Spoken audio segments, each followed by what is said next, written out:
మోదీ గారిని అమిత్ షా గారిని శనివారం కలిసిన తర్వాత నేను ఆదివారం పాకిస్తాన్ వెళ్తున్నాను.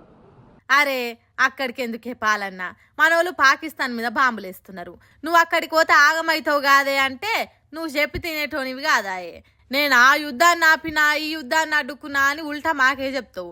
పరిస్థితి మంచిగా లేదు, పాకిస్తాన్ దేశం పోయే ఆలోచన మానుకోయే, ఎందుకైనా మంచిది. నిన్ననే పెద్ద ఆయనతో మాట్లాడాను. పెద్ద ఆయన ఎవలా? పెద్ద ఆయన ఎక్కడుంటాడు? ఏ దేశం పెద్ద ఆయన? ఆయన చెప్పకూడదు, మీరు అడిగారు కనుక నేను సత్యం చెప్పాలి కనుక చెప్తున్నా. చెప్పకూడదు అంటున్నావు, అడిగినరు కాబట్టి చెప్తున్నావు అంటున్నావు.